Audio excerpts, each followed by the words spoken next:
Hello नमस्कार दोस्तों, आपका एक बार फिर मेरे चैनल में स्वागत है। आप सभी को नवरात्रे की बहुत बहुत हार्दिक शुभकामनाएं। नवरात्रे का दूसरा दिन ब्रह्मचारिणी का दूसरा अध्याय, देवताओं के तेज से देवी का प्रादुर्भाव और महिषासुर की सेना का वध। ओम मध्यम चरित्र के विष्णु ऋषि महालक्ष्मी देवता ऊणिक छंद सा कुंभकर्णी शक्ति दुर्गा बीज वायु तत्व युज वैद स्वरूप श्री महालक्ष्मी की प्रसन्नता के लिए मध्यम चरित्र के पाठ में इसका विनियम है। मैं कमल आसन पर बैठी हुई प्रसन्न मुख वाली महिषासुर मर्दिनी भगवती महालक्ष्मी का भजन करता हूँ, जो अपने हाथों में अक्षमाला, फरसा, गदा, बाण, व्रज, पग, धनुष, कुड़िका, दंड, शक्ति, खंडक, ढाल, शंख, घंटा, मधुपात्र, शूल, पास और चक्र धारण करती है। ऋषि कहते हैं कि पूर्व काल में देवताओं और असुरों में पूरे 100 वर्षों तक घोर संग्राम हुआ था। उस में असुरों का स्वामी महिषासुर था, देवताओं के नायक इंद्र थे। इस युद्ध में देवताओं की सेना महाबली असुरों से परास्त हो गई। संपूर्ण देवताओं को जीतकर महिषासुर इंद्र बन बैठा। तब पराजित देवता प्रजापति ब्रह्मा जी को आगे करके उस स्थान पर गए जहां भगवान शंकर और विष्णु विराजमान थे। देवताओं ने महिषासुर के पराक्रम तथा अपनी पराजय का यथावत वृत्तांत उन दोनों देवश्वरों से विस्तार पूर्वक सुनाया। वे बोले, भगवान महिषासुर सूर्य, इंद्र, अग्नि, वायु, चंद्रमा, यम, वरुण अन्य देवताओं के भी अधिकार छीनकर स्वयं ही सबका अधिष्ठाता बन बैठा। उस दुरात्मा महिष ने समस्त देवताओं को स्वर्ग से निकाल दिया। अब वे मनुष्य की भांति पृथ्वी पर विचरित थे। देवताओं के सारे करतूत हमने आप लोगों से कह सुनी। अब हम आपकी शरण में आए हैं, उसके वध का कोई उपाय सोचिए। इस प्रकार देवताओं के वचन सुनकर भगवान विष्णु और शिव ने देवताओं पर बड़ा क्रोध किया। उनकी बहुत तन गई और मुंह टेढ़ा हो गया। तब अत्यंत कोप में भरे हुए चक्रपाणी श्री विष्णु के मुख से एक महान तेज प्रकट हुआ। इसी प्रकार ब्रह्मा, शंकर, इंद्र आदि अन्य देवताओं के भी शरीर में बड़ा भारी तेज निकला। वह सब मिलकर एक हो गए। महान तेज का वह पुत्र जाज्वल्यमान पर्वत सा जान पड़ा। देवताओं ने देखा, वहां उसकी ज्वालाएं संपूर्ण दिशाओं में व्याप्त हो रही हैं। संपूर्ण देवताओं के शरीर से प्रकट हुए उस तेज की कहीं तुलना नहीं की थी। एकत्रित होने पर वह एक नारी के रूप में परिणित हो गया और अपने प्रकाश से तीनों लोगों में व्याप्त जान पड़ा। भगवान शंकर का जो तेज था उससे उस देवी का मुख प्रकट हुआ। यमराज के तेज से उसके सिर में बाल निकल आए। श्री विष्णु भगवान के तेज से उसकी भुजाएं उत्पन्न हुई। चंद्रमा के तेज से दोनों स्तनों का और इंद्र के तेज मध्य भाग कटी प्रदेश का प्रादुर्भाव हुआ। वरुण के तेज से जंगा और पिंडली तथा पृथ्वी के तेज से नितम भाग प्रकट हुआ। ब्रह्मा के तेज से दोनों चरणों, सूर्य के तेज से उनकी उंगलियां हुई, वासुओं के तेज से हाथों की उंगलियां और कुबेर के तेज से नासिका प्रकट हुई।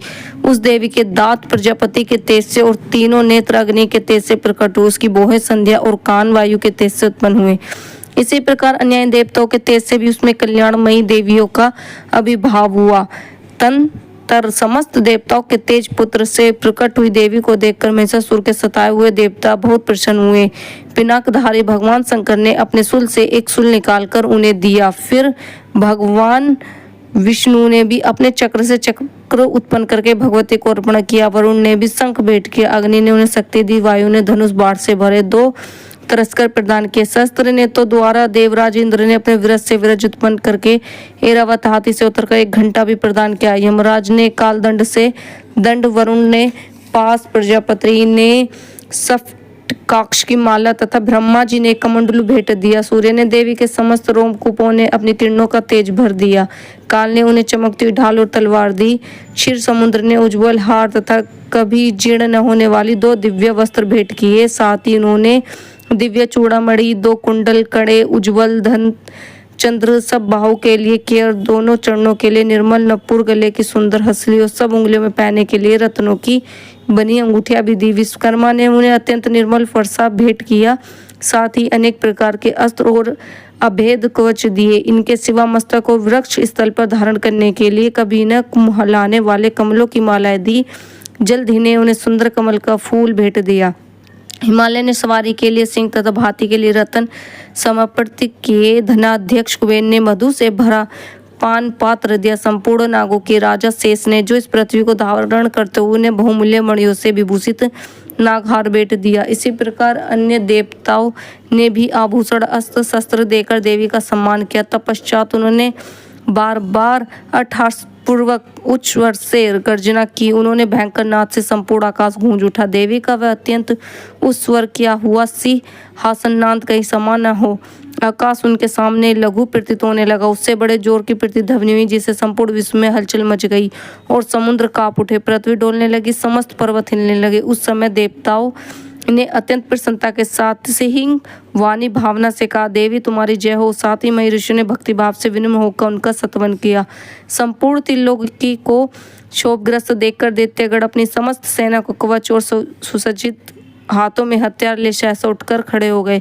उस समय महिषासुर ने बड़े क्रोध में आकर कहा, यह क्या हो रहा है? फिर वह संपूर्ण असुरों से घिरकर उस सिंहासनाद की रक्षा करके और आगे पहुंचकर उसने देवी को देखा जो अपनी प्रभा से 3 लोगों को प्रकाशित कर रही थी। इनके चरणों के बाहर से पृथ्वी दबी जा रही थी, माथे के मुकुट से आकाश में रेखा सी खींच रही थी तथा वे अपने धनुष की टंकार से 7 पतालों को शुभ किए देती थी। देवी अपने हजारों भुजाओं से संपूर्ण दिशाओं को आच्छादित करके खड़ी थी।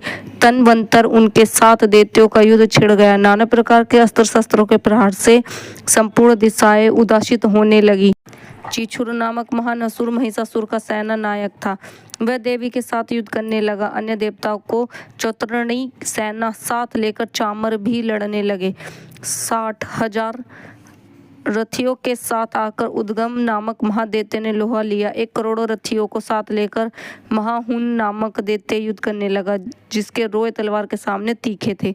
वह असीलोमा नाम का महादैत्य 5 करोड़ रथी सैनिकों सहित युद्ध में आ डटा। 60 लाख रथियों से घिरा हुआ बाफल नामक दैत्य भी इस युद्ध भूमि में लड़ने लगा। परिवारित नामक राक्षस हाथी सवार घुड़सवारों से अनेक दलों 1 करोड़ रथियों की सेना लेकर युद्ध करने लगा। बिडाल नामक दैत्य 5 अरब रथियों से घिरकर लोहा लेने लगा। इनके अतिरिक्त और भी हजारों महादैत्य रथ, हाथी, घोड़ों की सेना साल वहां देवी